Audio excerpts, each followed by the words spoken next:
Hey guys, Mr. Mimikyu here, and in today's video I'm going to be showcasing Staraptor in the Ultra League. Just last week was Star League Community Day. Staraptor got the move Gust. A lot of people really liked it, and there were people who actually didn't like the Community Day.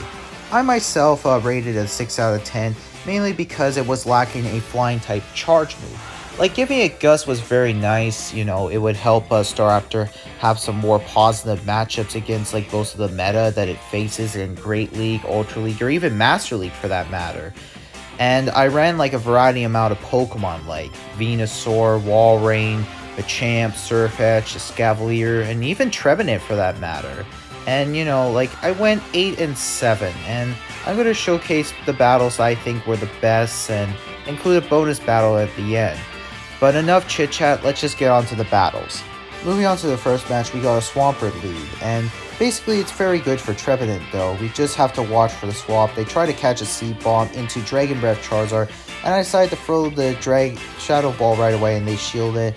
And I tried to catch a Blast Burn on the Walrein, and managed to try and do so. I decided to shield it in case it was, and sure enough it was, and I click on Icicle Spear, but we lose CMP, and I decided, I'm going to call the Dragon Claw, and sure enough I did, and be able to unleash a big Icicle Spear to take out the Charizard almost, and we take the win for that part. Now they bring back in Swampert, and I'm thinking, we'll survive a Hydro Cannon, it's no big problem, and surprisingly we did.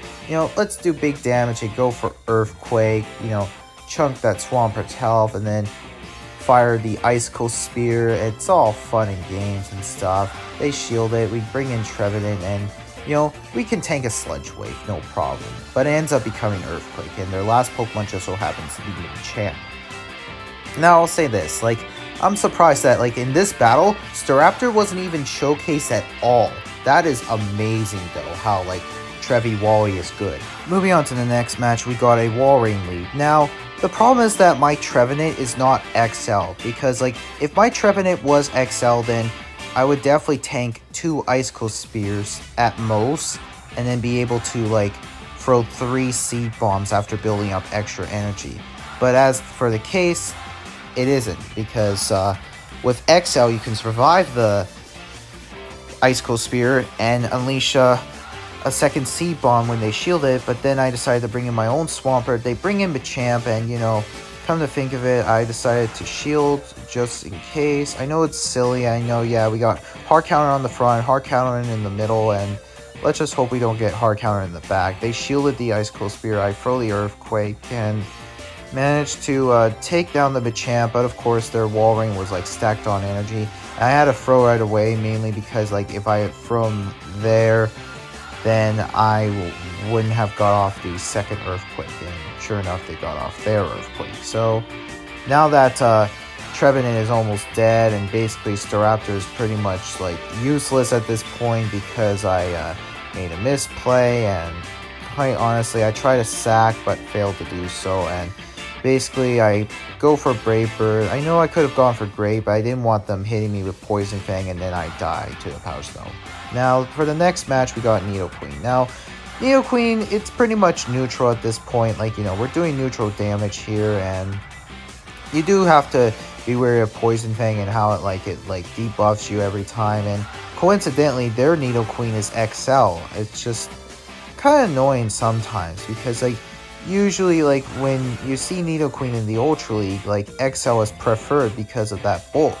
Though you could also go away with a non-XL Nidoqueen Hundo, but that's for the Premier Classic. They shielded the Seed Bomb for whatever reason. I have no idea why though, but at the same time it's just, that's how it is. And they got a Charm Fruit, but that's how PvP is supposed to implement. Every time you click on your move, your opponent's supposed to sneak on 100% of the time. We go for Icicle Spear and just take down the Clefable. I don't think they're going to bring back in the Nidoqueen. They're going to snipe me with Giratina. Now, basically, I feel kind of screwed, but I bring in Staraptor, we tank the Shadow Claws. We do have to watch out for Ancient Power, but I think Ancient Power is just not really worth it on Giratina Altered, mainly because of its low damage, and it's nice to fish the boost, but it's not worth it. They try to snipe, but failed. And here I go for close combat, build up to 100 energy. I know it's silly, but I much rather just build up to 100 energy and then annihilate him with a Brave Bird and take the win. So good game. Moving on to the next match, we have a Scavalier this time against Snorlax. Now, they immediately swap into Talonflame. I go into Staraptor and we're playing fast move pressure against each other. I go for close combat. I know it's silly to do so, but I didn't want to go Brave Bird and like lower my defense even more. I shield up the first 2 flame charge. I know it is unnecessary, but you know, that's how Talonflame does its work, is that it builds up to 2, and now I have like a move loaded in case the next Pokemon comes in. They bring in Cresselia. I go for Brave Bird. Boom! Do big damage. They bring back in the Snorlax and I go down. So here I decide to go into Surf Edge because, you know, the problem is that they have 1 shield and we have none. They go for Superpower to like add an X as chip damage. Now, I was going to plan to run Brave Bird on this thing, but I realized the problem is that I can't have like 2 Brave Bird users, so that's okay. We could just like excel with Night Slash. I know it's not super effective. We bring in the Scavalier. We can tank whatever's here. You know, we resist everything and they backed out. Moving on to the next match, we got a Walrein lead. Now that's very good for a Scavalier. We take neutral from the Earthquake. They bring in Cantonian Muck. I could have just stayed in. I'm such an idiot. I should have just stayed in with a Scavalier because, you know, like, we resist the poison jabs. But even then, I didn't want to have a Staraptor lined up against Walrein. You know, it kind of makes sense, right? And here I made a misplay. I should have gone straight Earthquake and be done with it. But instead, we throw in double Hydro Cannon. They bring in Walrein. I go for Earthquake to do some big damage, you know. That's all fun and games. We shielded, even though we could have, like, preserved the shield advantage. But we ended up swapping straight into a Scavalier when we should have just, you know, let Swampert go down. They have a Talonflame. You know, it's game over anyways. It's game over. There's no way we're going to win this now because, like, you know, we click on Drill Run and we fail to do so, and the problem is that I bring in Staraptor. You know, we could tank 1 Flame Charge, but we can't take 2. I know, like, yeah, we lost this match, you know. They preserved their 2 shields for Walrein. You know, it's all, like, fine and dandy. I have a close combat stored. I know it seems stupid to just go Hydro Cannon right away, but there's a reason for it. Is because I didn't want to get one-shotted by Brave Bird, though, because, you know, Talonflame is just that beastly. Like, you know, they could have, like, preserved their shields for Talonflame, but instead they preserved it for Walrein, and I lose the match because of that. We go for close combat, and of course they shield, and then they Ice Cold Spear me, and I lose. So, bad game there to my opponent. Moving on to the next match, we got a Machamp lead. Now, basically with Machamp, you know, at least it's not Shadow though, so they're taking neutral damage. We're taking neutral damage too. They throw Cross Chop right away. Don't go into Staraptor, because I know if I go into a Staraptor, I fear they're going to have, say, like a Rock or a Steel type with them, like Regirock or Registeel. So we bring in Swampert, they shield up the Drill Run. You know, like, we can tank a Cross Chop from here. You know, it's all fine and dandy. They ended up having 2, which is kind of surprising though, because of how spammy Machamp really is. So we click on Hydro Cannon, you know, we can take down the Machamp. It's all fine in games, but nope, they shielded and we have to shield too. You know, like, it's just, I hate that basically, like, now that we both have no shields left, it's basically like a kind of a mind-boggling game here. So they bring in their own Swampert and I Hydro Cannon theirs. They try to go for Hydro Cannon. I sack swap the Escavalier in time. That was just awesome. That was amazing. I know it's silly to wait out the switch clock, but what can I really do? Really, like, you know, their Swampert is very low. We can just Gust down with Staraptor. Their last ends up becoming Alolan Muck. Like, you know, like, Alolan Muck was like one of the most preservable Pokemon in the Ultra League before XL Candy was a thing. It was basically like a pretty dominant matchup to Giratina Altered and possibly against Cresselia, but other than that, it's an amazing Pokemon. Moving on to the next match, we got Alolan Muck. Now, this is a pretty good lead. We don't have to swap. They're running Poison Jab, but usually when you run Alolan Muck, you have to run Snarl for a better energy, though like with Snarl, your fast move doesn't do a lot though. So I go Mega Horn on the Walrein, I call the Icicle Spear, that was just awesome, you know, we can just farm down, take another Icicle Spear, because there's no way they're gonna like fire off an Earthquake when we have shields available. So we go straight Drill Run on the Alolan Muk, they shield it, that's fine, we can bring in Swampert. I could have just stayed in and let the Scavalier go down. Here they throw the Acid Spray, like, wow. Wow. And I go Earthquake, you know, it's all fine and dandy, you know, we hurt big damage to the Clefable, and it just so happens to be an XL Clefable, because we all know how tanky Clefable is, like, those charm damages do a lot, and, you know, we bring in Staraptor though. I was going to try and do the no shield challenge. Here I decided to shield just in case it was a Dark Pulse, but it ends up becoming another Acid Spray, which is kind of nerve-wracking. I figured, let's try again. Let's shield in case it's a Dark Pulse, but instead it's another Acid Spray, and now we can just proceed to the Farm Mound and KO. Moving on to the next match, we got a Walrein lead. Now, we all know how Walrein plays it out, you know, like, we tank Icicle Spears, we do have to watch out for Earthquake, and they didn't build near an Earthquake, so we decided to not shield, like, wow.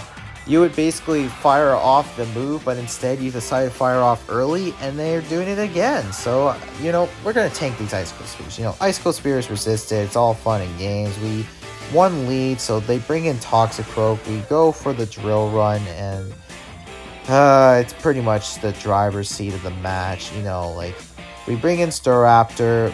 We decided to shield just to be safe, and it ends up becoming a Sludge Bomb, so thank goodness I shielded that. They have an Alolan Muk. We bring in Swampert, and it's game over for them. Moving on to the next match, we got a Shadow Poliwrath. Now, in this match, I misplayed a lot. They bring in Registeel. I bring in Machamp, and, you know, like, get some big damage off of Cross Chop. I know it isn't that strong, you know, like, though if we were Shadow, we would take more damage from the Zap Cannon, but other than that, like, we were able to survive one, even though we could have technically shielded and then preserved the health when they throw the Focus Blast, you know, all fine and dandy and stuff, you know. Sometimes, you know, you just misplay, you know. It is what it is. They bring in Poliwrath again, I throw the Cross Chop, you know, to do some big damage to them. I bring in Staraptor, and, you know, let's see if we can tank one Ice Punch, you know. And, oh my goodness, that did a lot of damage. Oh my goodness, that is just... Here we have to shield though, and we are able to sneak a Gust through. They bring in Giratina Altered, and, you know, it's pretty much game over. Here I misplayed here, going straight for the Brave Bird, and they shield it, and they go for a Dragon Claw. I'll say this, like, yeah, it was a very bad misplay. Like, at the same time, I just kind of wish I had Payback on my Machamp though, because, like, when running Payback, you would have more dominance against Cresselia and Giratina, but then you lose to Talonflame, so that's the problem about running Payback over Rock Slide.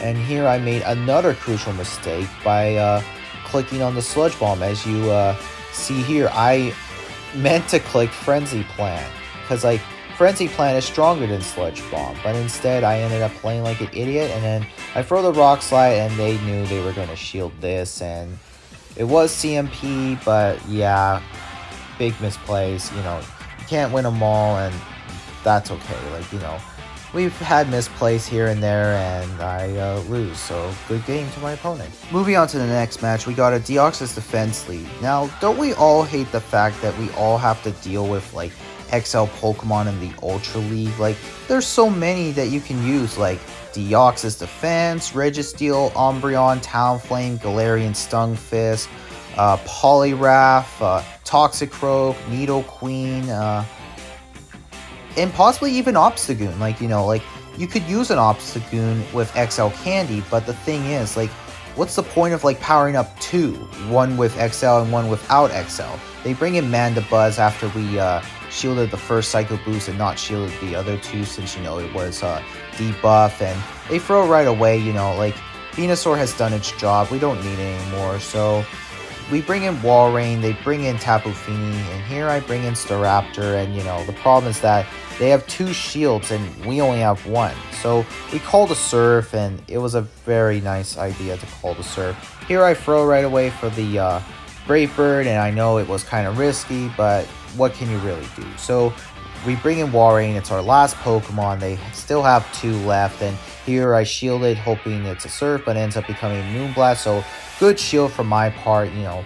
We go for Earthquake, we take down the Tapu Fini, all they have left is the Mandibuzz, and we could just go double Icicle Spears, or even triple for that matter. They shielded up just to preserve the health, and they were running Dark Pulse. Usually you would run Foul Play because it's less energy, but except you do less damage though, because like with Foul Play it's 70 base power and uses 45 energy, while Dark Pulse is 80 base power and uses 50 of your energy. So basically, it all depends on what you really run though. Now, here we have a very good lead with Venusaur with Tapu Fini, and basically we resist everything besides the Ice Beam. We throw this Frenzy Plant onto their Greedent, and we could technically go into Staraptor and just Gust down, but I figured, let's just go into Walrein instead.